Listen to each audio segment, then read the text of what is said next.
Hey guys and dolls, so I'm going to redo a video I did a while back, but I've got more experience since then, I went further since then, so I think maybe I can do the video a little better. If that don't happen a lot. Anyway, this one is about the scale, how to weigh yourself and the best ways to do it, and some things you need to know first. Now before you even bother getting on the scale, there's some things that will be helpful to you. Some more tools to go in your arsenal of devices to use. The first one, of course, is to measure.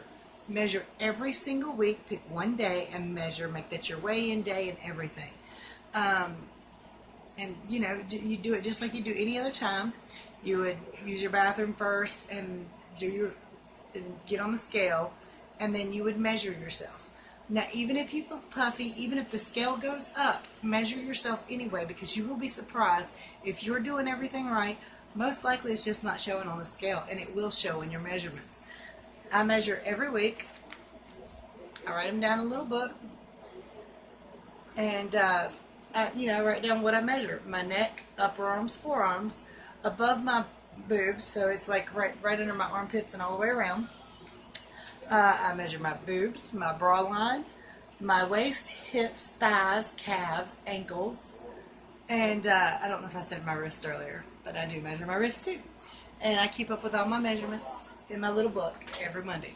Now, dollar store measuring tape will do you just fine. Not the manly kind of measuring tape, but the inseam measuring tape. Sometimes you even get some needle and thread with it. Take photos. Before photos are wonderful. I know they seem scary, they seem frightful, and none of us want to be remembered at our biggest, ever. Most of us have got an aversion to the camera at this point. Don't put no camera in my face. I don't want no pictures of myself. Stay away from me. But these pictures are ones you're going to want, and you're going to want to remember for a long time. And you're going to want to have them as comparison photos. Do as very as you dare to the point you will share. Do y'all hear that loudmouth little thing? You kidding? Loud? Where are you even at? Here. This is Tommy, and all he does is meow. Go catch a mouse.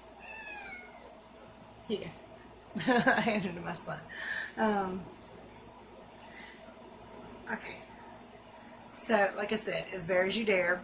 My first photos I did in kind of a baggy shirt and some pants, and it's not the best comparison photos.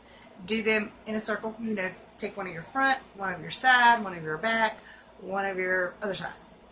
Raise your arms up, let people see the flap underneath, show everything. And you don't have to share these photos right away. Save them for later. Just put them in a hidden file where you don't have to think about them until you've made some headway. And once you've made some headway, you get those photos out and you put the other ones beside of it and see what kind of results you've really had. The next thing I will tell you is to judge yourself based on more how you feel than what the scale or anything else says. If you are starting to feel overall healthier, like there's less impending doom upon your life, you're doing good. And that's important too. And the next tip before you even bother with the scale is to write a list of your off-scale victories, or be prepared to. Even if you use your same little book, or if you're like me, use another book. I don't know why I use 2 or 3 books, but I do, because this one's thick and everything would probably fit for a while. But off-scale victories, things you start to notice when you start to lose weight, like snoring less, or, Brian, keep your vape over there. Children, you want one? He's an adult. It went up. Won't pay your bills, but it did not go up. It came around the camera. And then came down. Stop arguing with me, boy. There's no fan. I won't do. I'm gonna knock you out. Shush. Don't wiggle the camera. It's still on. Stop it. I'd divorce him, but he's my kid. He'll just come back.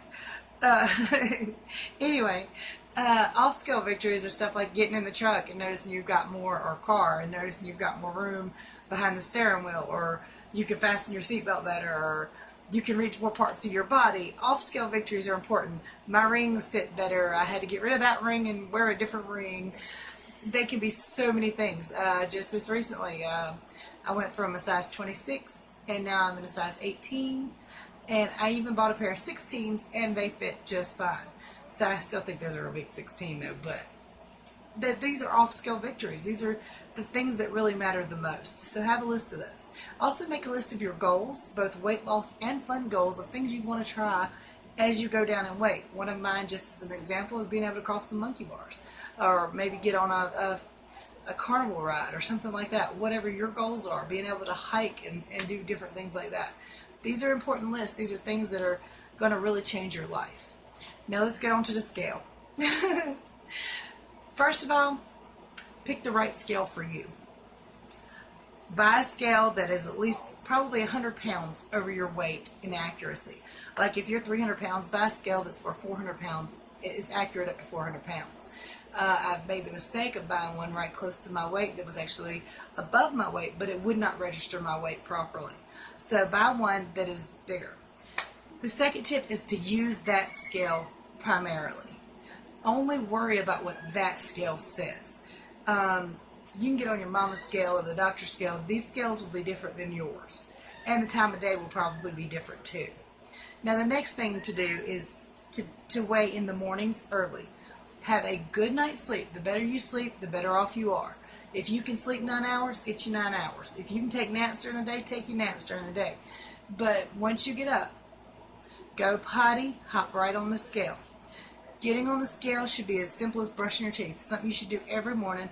And I know a lot of people would argue that point, but new scientific research suggests that you should weigh every day. In fact, here lately they've done a study. 62 overweight and obese people at the gym. They had them check their weight and chart it every morning. These people lost significantly more weight than those who didn't check their weight every morning. You should also do this in maintenance. It prevents you from gaining weight. They checked a bunch of college students, and those college students were asked to check their weight every morning. They had another group that had not checked their weight at all. And these folks who did not check their weight gained on average 5 pounds more, 5 pounds over average. And the ones who did check their weight every morning actually didn't go up in weight at all. So that was pretty cool. They also did another study of overweight adults, like 92 overweight adults with a Wi-Fi scale, and they could see the results, and a counselor could also see the results, and they could discuss it with a counselor. These people had no trouble whatsoever maintaining their weight or dropping weight. They've also started a scale-centered diet where they just the only thing they do is weigh every day. And that just kind of keeps you in mind of what you weigh, and you know, if you go to eat something later that you probably shouldn't, you'll probably put it down. Now, so I mean, these are scientific studies that they've done, and they're still doing more studies on these. And I'll link this article below that all this came from. It's a pretty new article. It also says that daily weighers had no increase in depression, binge eating, or other eating disorders. We found no negative outcomes. So weigh every day. I personally weigh every day, sometimes 2 or 3 times a day, but I like the data. I like to know if what I eat causes me some water weight or anything like that. So to gain a pound of fat, though, you have to overeat by 3,500 calories. Most people just don't do that in a day or even in a week. Most people don't. Now, some of us clearly did. That's how we got big in the first place. But, you know, we're trying to stop all that. Of course, I had written down rest as much as you can, but I already said that. What you also need to do is get online, dig deep, and find out everything you can find out about water weight, because that is a huge factor in what you weigh from day to day, from hour to hour, from minute to minute. And if some of you have watched my videos, you know that here a few weeks ago, I had some real issues with some water weight, like 15 pounds of it in 3 days. And it was because of a medication change, PMS, and some other stuff like that. But it was significant, and it bothered me. And I already knew about water weight. So the more you know, the better off you'll be, and the more you can come down from that, oh my God, 15 pounds. Yeah. So learn about water weight, what causes it, because there's a lot of stuff that causes water weight. Your weight can literally fluctuate up to 15 pounds in one day. It's not exactly normal to do so, but it can do so. Let's see. Don't let numbers derail you. Just because you were 3 pounds up from what you were last week does not mean you have actually gained 3 pounds of fat. Just recently, Sandy's losing it. She checked her weight. She was feeling puffy. She didn't feel good at all. She felt kind of gross. and she thought she really gained that 3 pounds. And her husband said, "You look amazing." So she checked her measurements. She had lost 4 inches in her midsection and gained 3 pounds.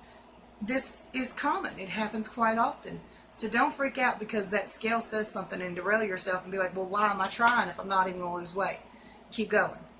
Keep going, keep pushing, and check it again tomorrow, check it again next week. Let's see.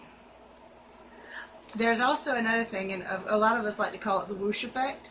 When you're losing fat, you have fat cells in your body. Those fat cells, as you lose fat, do not collapse as you lose the fat. They fill with water. The water and the fat weigh roughly the same thing. So until that fat cell is completely void of fat and nothing but water, it will weigh the same. But once it's completely void of fat and completely full of water, it will collapse in on itself and you will flush that out. And they call that the whoosh effect because one morning you might wake up 5 to 10 pounds lighter. And it's awesome. I've had it happen a couple times. So that's pretty much it. But make weighing about as normal as you make brushing your teeth. Hop on that scale in the morning. Don't be afraid of it. And it helps you know your variations and where you're in between. What you want to make sure of, though, that when you're measuring your weight, that it's consistently going down. Not every day, but over the course of a month. If, let's say, on the 1st you weigh and on the 31st you weigh, as long as those numbers are dropping as it goes, you're okay and you're doing fine. Much love to y'all. I'm going to shut up now because I have talked for almost 12 minutes. Bye, y'all.